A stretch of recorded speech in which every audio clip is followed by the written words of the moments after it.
Para saudaraku, kumaha kabarna? Damang sadena dengan saya si Otong kembali lagi di channel Ningali Film.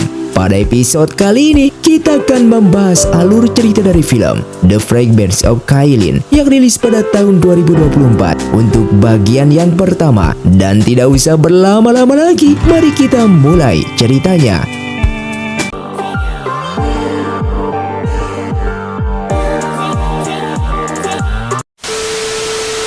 Film pun diawali dengan diceritakan di negara Nansau. Di saat itu pasukan iblis muncul dan selalu menyerang dengan membunuh para warga di sana. Hingga tibalah beberapa pendekar pembasmi iblis dari dua keluarga yang jago bela diri, yang bernama keluarga Mo dan keluarga Xuan Yuan, yang memikul tanggung jawab membasmi iblis dan menjaga keadilan negara. Bahkan kedua keluarga pembasmi iblis ini memiliki kekuasaan wilayah masing-masing, yang tanpa disadari mereka sudah menjaga Nansau selama 50 tahun lebih. Namun di 3 tahun yang lalu pasukan iblis itu pun kembali menyerang. Bahkan kota Feng di bawah naungan negara Nansau ini hampir ditaklukkan. Dengan cepat keluarga Mo dan keluarga Xuan Yuan langsung berperang selama berbulan-bulan melawan pasukan iblis, hingga Raja Iblis terluka parah dan kalah dalam perang tersebut.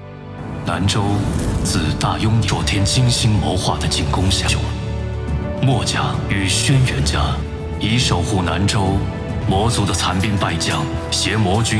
Singkatnya 3 tahun kemudian, terlihat kota Feng yang begitu damai, yang secara kebetulan hari ini merupakan hari pernikahan dua keluarga pembasmi iblis. Namun calon pengantin tidak mengenal satu sama lain. Bahkan di tandu tersebut hanya ada pengantin wanita saja yang bernama Sisi.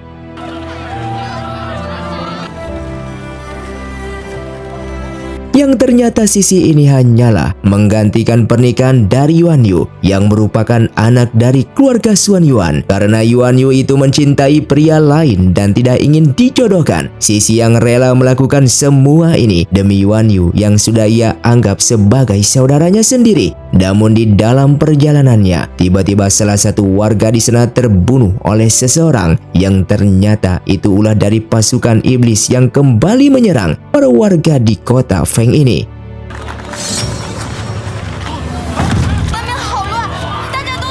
Dan ketika salah satu anak kecil terjatuh karena ketakutan dari lantai 2 di sebuah restoran Bailing, Sisi langsung keluar dari tandu dan menyelamatkan anak itu.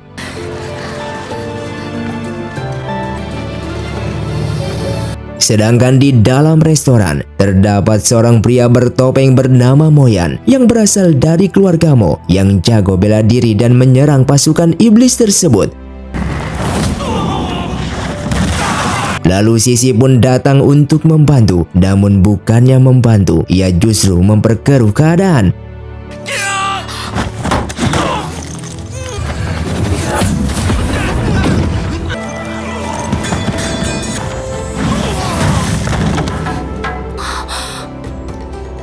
Tak lama kemudian, pendekar lainnya pun datang yang bernama Molan. Dan kedatangannya ke sana hanya untuk memberitahukan Moyan kalau sebentar lagi acara pernikahannya akan segera dilaksanakan. Maka dari itu, ia pun memintanya untuk segera pergi dari sini.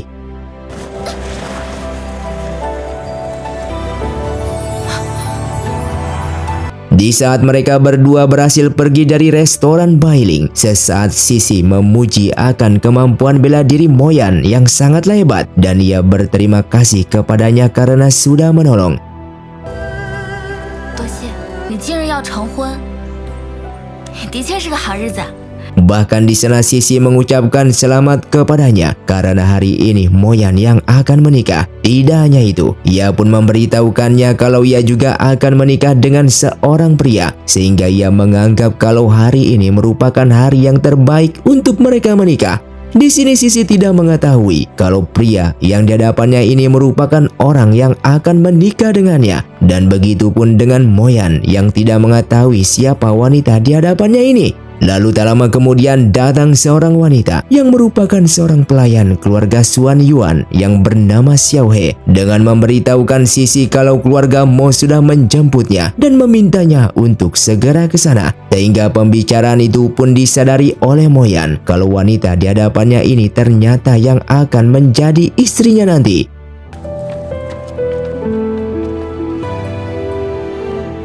Kembali kepada Molan yang masih menghadapi pasukan iblis, ia yang tidak akan membunuh mereka semua dan akan menyisakan satu dari mereka untuk hidup, dikarenakan ia yang akan menginterogasinya supaya bisa mengetahui siapa dalang di balik ini semua. Hingga di malam harinya terlihat mereka berdua yang sudah melakukan ritual pernikahan, dan malam ini merupakan malam pertama pernikahan mereka berdua.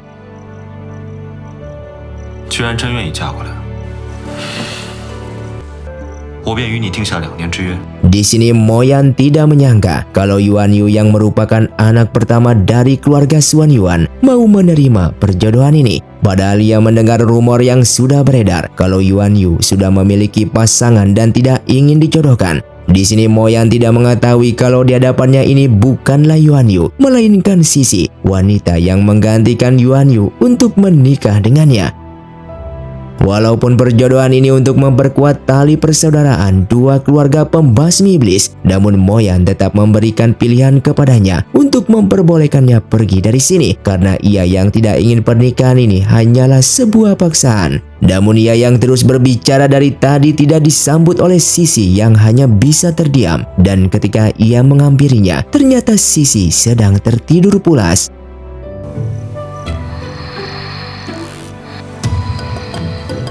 Sisi yang sudah bangun dari tidurnya, ia pun memberitahukan kalau dari pagi ia belum makan, dan Mo Yan langsung menawarinya makan yang berada di meja makan tersebut.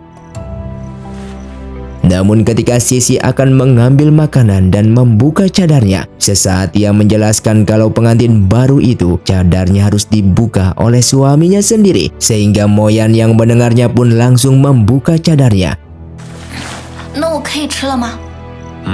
Akan tetapi, ketika ia akan berdiri untuk mengambil makanan, tiba-tiba ia terjatuh yang mengakibatkan mereka berdua berpelukan di lantai.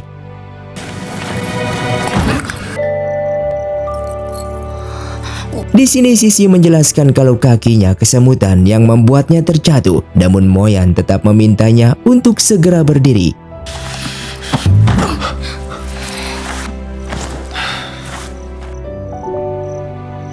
Dan ketika mereka duduk di meja makan, Sisi memintanya untuk meminum arak pernikahan karena itu merupakan simbol kalau mereka berdua sudah resmi menikah dan menjadi sepasang suami istri.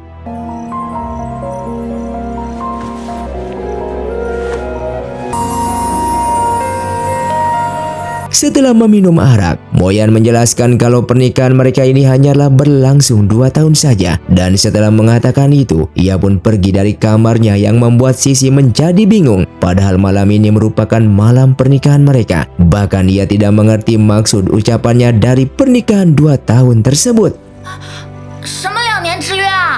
Setelah itu Molan menemui Mo Yan dengan menjelaskan kalau ia gagal menginterogasi dari salah satu pasukan iblis itu, dikarenakan di saat ia akan membawanya pergi ke penjara, tiba-tiba di tengah perjalanan salah satu pasukan iblis itu seketika menghilang entah kemana. Maka dari itu ia meminta maaf kepadanya karena sudah lalai dalam menjalankan sebuah tugas.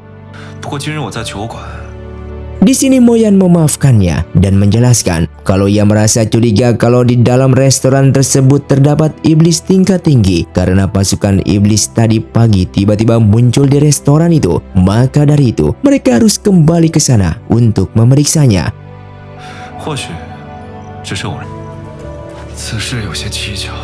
Di keesokan paginya, tepatnya di kediaman keluarga Mo, terlihat Sisi yang dijemput oleh Xiao He untuk menemui Mo Yan di hari kedua pernikahan mereka.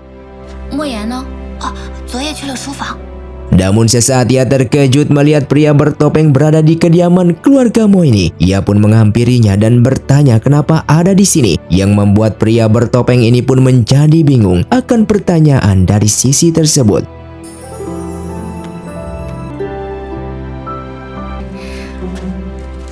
Yang ternyata pria bertopeng ini bukanlah Moyan, melainkan adiknya yang bernama Moling. Ia yang memakai topeng milik kakaknya ini langsung berpura-pura kalau ia merupakan pria bertopeng kemarin yang telah menyelamatkan Sisi. Kemudian Sisi pun memintanya untuk menunjukkan teknik bela dirinya sekali lagi seperti kemarin agar ia bisa menirukan teknik tersebut. Namun ketika akan mengajarinya, tiba-tiba pria bertopeng ini pun terjatuh, yang secara kebetulan Moyan pun datang ke sana. Yang ternyata Moling ini sama sekali tidak memiliki bela diri seperti kakaknya, dan Sisi menyadari kalau Moling bukanlah pria bertopeng yang sebelumnya ia temui kemarin. Lalu sesaat ia bertanya kepada Moling, kenapa Moling tidak memiliki bela diri padahal berasal dari keluarga Mo yang merupakan keluarga pembasmi iblis yang seharusnya memiliki bela diri tingkat tinggi. Mendengar ucapannya itu membuat Moling sangatlah marah dan langsung dihentikan oleh Moyan dengan menyuruhnya untuk pergi dari sini. Setelah itu Moyan pun pergi ke restoran Bailing bersama Molan untuk menyelidiki kasus kemarin tentang munculnya pasukan iblis di tempat ini. Dan sesaat mereka mencium aroma yang sangat wangi di tempat tersebut, yang ternyata aroma itu berasal dari seorang wanita di sana yang bernama Nona Bailing yang merupakan pemilik dari restoran ini. Ia yang sangat kagum akan kehebatan bela diri dari Moyan yang merupakan pendekar pembasmi iblis dari keluarga Mo. Karena kehebatannya itulah membuat restorannya menjadi aman selama 3 tahun terakhir ini. Walaupun kemarin 2 pelayannya telah dibunuh oleh pasukan iblis. Bahkan ia tidak mengetahui tujuan dari pasukan iblis yang tiba-tiba menyerang restorannya ini. Oleh karena itu, ia meminta Moyan untuk menyelidikinya. Kembali ke 1 hari sebelum pernikahannya 2 keluarga pembasmi iblis, terlihat Sisi yang dirias oleh seorang wanita dari keluarga Xuan Yuan yang bernama Yuan Yu. Wanita inilah yang seharusnya menikah dengan Moyan, namun dikarenakan Yuan Yu sudah memiliki seorang kekasih sehingga ia menolak perjodohan tersebut. Oleh karena itu Sisi bersedia membantunya untuk menggantikan posisi pernikahan itu dengan berpura-pura menjadi Yuan Yu. Ia melakukan semua ini dikarenakan Yuan Yu pernah menolongnya di saat dulu yang telah kehilangan ingatan, bahkan membawanya ke keluarga Xuan Yuan ini, dan ini merupakan ucapan terima kasih kepadanya. 成全你和司空，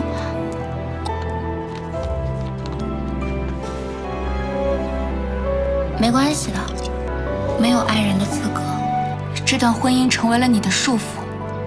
Kembali ke masa sekarang, Moyan dan Molan merasa curiga terhadap Nona Bailing yang aroma tubuhnya tidak normal seperti manusia biasa. Dan jika memang pemilik restoran itu merupakan seorang iblis, maka aroma wangi itu adalah cara mereka untuk menutupi aura iblisnya selama ini. Molan yang ingin kembali ke restoran tersebut untuk mengeceknya, namun hal itu dihentikan oleh Moyan. Karena jika Molan terburu-buru ke sana, maka Nona Bailing akan menyadari kalau ia dan Molan sudah mengetahui siapa jati diri dari mereka yang merupakan seorang iblis. 他身上非都是那掌柜的真有魔族之血，我即刻再去一趟。 Kemudian tiba-tiba di luar pintu pun terdengar ada seseorang yang datang, yang ternyata itu adalah Moling. Yang kedatangannya hanya untuk memberitahukan kepada sang kakak kalau istri dari kakaknya itu yaitu Yuan Yu telah memiliki seorang kekasih yang bernama Sikong, dan ternyata berita itu pun sudah diketahui oleh Moyan. Namun Moyan tidak memperdulikan berita tersebut dan lebih memilih fokus untuk membasmi para iblis yang saat ini kembali menyerang kota Feng. Di sini mereka tidak mengetahui kalau Yuan Yu yang saat ini menikah dengan Moyan bukanlah Yuan Yu yang asli, melainkan Sisi. Sedangkan Yuan Yu yang asli lebih memilih bersama kekasihnya yaitu Sikong. Setelah Moling pergi dari sana, sesaat Moyan mengambil topengnya dan mengingat akan kepolosan dari Sisi yang ia anggap sebagai Yuan Yu. Oleh karena itu ia yang tidak percaya akan berita tersebut membuatnya bertanya-tanya kepada Molan apakah Molan pernah bertemu dengan Sikong, dan Molan pun menjawab jika ia pernah bertemu 1 kali dengannya. Kembali kepada Sisi yang mencoba berlatih bela diri seorang diri, dan tiba-tiba Moyan datang ke sana dengan memakai topengnya yang membuat Sisi begitu senang karena bisa melihat kembali pria yang dulu pernah menyelamatkannya. Dan ketika Sisi mencoba melepaskan topengnya tersebut, ia semakin senang karena pria bertopeng itu adalah suaminya sendiri, yaitu Moyan.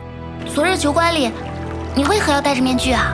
Lalu Moyan pun bertanya apa yang dilakukan oleh Sisi di sini, dan Sisi menjawab jika ia sedang mencoba berlatih teknik bela diri yang seperti Moyan lakukan ketika di restoran Bailing. Namun ia tetap tidak bisa melakukan teknik tersebut. Oleh karena itu ia meminta Moyan untuk mengajarinya agar ia bisa bertambah kuat dan menjadi pendekar pembasmi iblis yang terkenal seperti Moyan. Lalu Moyan bertanya kenapa ia yang harus mengajarinya, dan Sisi menjawab karena Moyan adalah suaminya. Dengan mendengar hal itu Moyan bertanya kembali apakah Sisi menganggap ia adalah suaminya. Dan Sisi menjawab tentu saja Moyan adalah suaminya karena mereka sudah menikah. Dengan mendengar jawaban itu, Moyan langsung mengeluarkan sebuah teknik segel yang mampu mengurung siapapun agar tidak bisa kabur dari sana, dan ini bernama teknik Tingyun. Lalu ia pun mengajarinya teknik ini yang berguna untuk mengurung pasukan iblis jika Sisi dalam keadaan terdesak. 我不会。 啊，跟我学。 Ketika selesai berlatih, Sisi menggambar sebuah gerakan teknik yang Moyan tadi lakukan. Hal itu agar ia bisa terus mengingat gerakannya. Namun Moyan justru menjelaskan kalau Sisi yang tidak memiliki bakat bela diri, bahkan tidak memiliki dasar teknik spiritual sedikit pun, maka Sisi sangatlah sulit untuk berlatih menguasai teknik bela diri apapun. Oleh karena itu ia memintanya untuk menghapus impiannya tersebut yang ingin menjadi seorang pembasmi iblis terkuat di kota ini.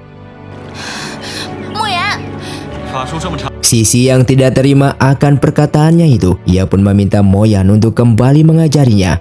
Dan Moyan yang melihat keinginan Sisi sangatlah kuat, ia meminta Sisi untuk ikut keluar dengannya esok hari, yang membuat Sisi begitu senang karena ia yang ingin memiliki harapan untuk menjadi pembasmi iblis terkuat. Singkatnya esok hari pun tiba. Sisi dibawa pergi oleh Moyan ke suatu tempat, dan ternyata ia membawanya ke restoran Bailing untuk menyelidiki kasus kemarin yang belum selesai. Di sana Moyan memperkenalkan Sisi sebagai identitas Yuan Yu yang merupakan istrinya pada Nona Bailing. Dan Nona Bailing begitu senang bisa melihat anak pertama dari keluarga Xuan Yuan yang merupakan keluarga pembasmi iblis.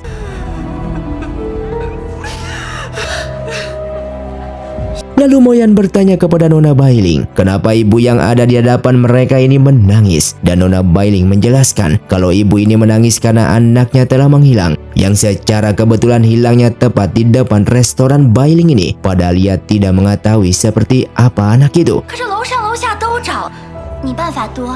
Lalu ibu itu pun menjelaskan kalau beberapa hari terakhir ini anaknya bersikap aneh. Setiap malam sebelum tidur, anaknya selalu bernyanyi dengan mengikuti nyanyian lagu yang katanya lagu itu berasal dari restoran Bailing. Padahal ia bersama ayahnya sama sekali tidak mendengar nyanyian tersebut. Oleh karena itu, ia yang penasaran ingin ke atas restoran Bailing ini untuk mencari anaknya yang telah hilang selama beberapa hari terakhir. Lalu sesaat Molan memberitahukan informasi penting kepada Moyan kalau ini merupakan anak kelima yang telah hilang selama beberapa hari ini. Setelah berkumpul kembali, Moyan pun bertanya seperti apa ciri-ciri dari anaknya itu, dan ibu tersebut menjelaskan kalau jenis kelamin anaknya adalah perempuan yang berusia kurang lebih 7 tahun bernama Ling. Rambutnya pun dikepang dua dan bermata besar, memakai pakaian merah berwarna muda. Dan mendengar hal itu, Sisi pun mengingat kalau anak kecil yang pernah diselamatkannya dulu adalah Ling. Lalu ia menjelaskan kalau ia pernah bertemu dengannya. Bahkan Ling pernah memberikan sebuah kertas origami yang membuat ibunya Ling ini pun semakin sedih karena Ling yang sangat menyukai kertas origami ini. Di sini Sisi meminta ibu ini untuk bersabar dan tidak usah menangis karena ia bersama pasukan Moyan akan mencari keberadaan anaknya tersebut. Lalu Molan melaporkan kepada Moyan. Setelah ia kembali memeriksa semua ruangan di restoran Bailing ini, ia tetap tidak menemukan keberadaan anak tersebut yang membuat ibunya Ling ini semakin bersedih. Sambil menangis, ibu itu pun mengatakan kalau sebelum anaknya menghilang, Ling pernah datang ke sini sehingga ia menuduh Nona Bailing menyembunyikan anaknya tersebut. Kemudian Moyan meminta ibunya Ling ini untuk memberikan kertas origami itu kepadanya. Dan sesaat ia mengatakan kepada Sisi untuk melihat teknik ini secara baik-baik. Teknik ini bernama Zuyue yang bisa dipakai untuk melacak jejak seseorang dengan menggunakan benda yang dimiliki orang tersebut. Lalu Moyan menjelaskan kalau gelang yang dipakainya ini bernama gelang kehidupan yang bisa dipakai untuk menghidupkan benda mati dan melacak keberadaan pemiliknya.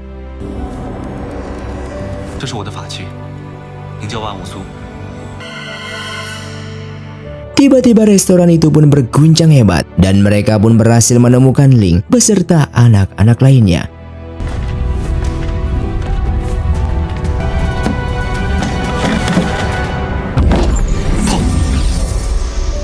Lalu mereka mendengar suara gagak di dalam sana dan dengan segera Molan menggunakan mata spiritualnya sehingga iblis gagak itu pun terkena serangan darinya.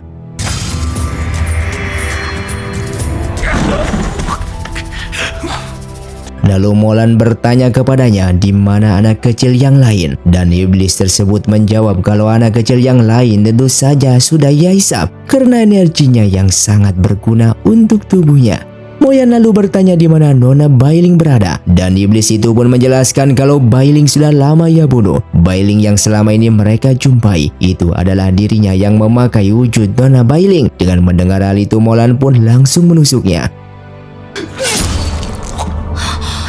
Namun iblis tersebut justru tertawa dan mengancam mereka semua kalau sebentar lagi mereka akan menghadapi petaka besar karena ia hanyalah seorang iblis biasa. Bahkan ia tidak termasuk dari serpihan iblis karena masih ada para iblis terkuat yang belum pernah mereka jumpai yang kekuatannya bisa menghancurkan kota ini. Singkatnya, di kediaman Mo terlihat Sisi yang sedang melamun memikirkan anak-anak tadi dan dihampiri oleh Moyan yang menjelaskan kalau anak-anak tadi sudah diantarkan oleh Molan kepada ibu mereka masing-masing dan ia memintanya untuk tidak usah khawatir lagi. Lalu Sisi bertanya apa yang sedang dipikirkan oleh Moyan saat ini. Dan Moyan pun menjawab kalau ia sedang memikirkan perkataan iblis gagak tadi. Sesaat Sisi mengatakan kalau iblis gagak itu seperti mengenali dirinya karena sejak awal ia bertemu. Iblis gagak itu selalu melihat ke arahnya tersebut. Mendengar itu Moyan langsung bertanya-tanya kenapa iblis gagak itu bisa mengenal Sisi yang merupakan seorang manusia biasa. Dan Sisi yang memang hilang ingatan dan ia yang tidak ingin identitasnya terbongkar. Ia pun beralasan kalau iblis gagak itu pasti mengenali dirinya yang merupakan anak dari keluarga Xuan Yuan yang terkenal kehebatannya. Jawaban itu pun dibantah oleh Moyan yang mengejeknya kalau itu semua tidaklah benar.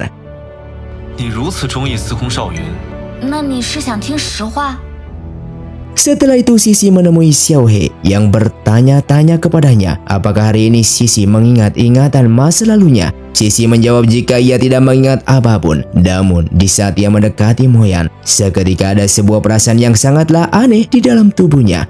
Bahkan ketika menghadapi iblis gagak, sorotan mata iblis tersebut seperti mengenali dirinya. Kalau gagak itu mengancam mereka kalau suatu saat nanti mereka akan mendapatkan bencana besar. Dan tiba-tiba kepalanya terasa pusing. Bahkan ia melihat bayangan sesuatu di dalam pikirannya. Ia yang merasa aneh akan kejadian hari ini, ia pun langsung pergi dari sana untuk menemui Moyan. Dan di saat bertemu, ia meminta Moyan untuk membawanya kembali jika Moyan memiliki misi untuk menyelidiki kasus iblis lagi. Dikarenakan ia yang ingin mengetahui siapa jati dirinya yang selama 3 tahun terakhir ini ia kehilangan ingatannya. Lalu ia pun meminta Moyan untuk mengejari teknik bela diri lagi. Bahkan ia telah membawa buku catatan agar ia tetap ingat dengan apa yang sudah Moyan ajarkan kepadanya.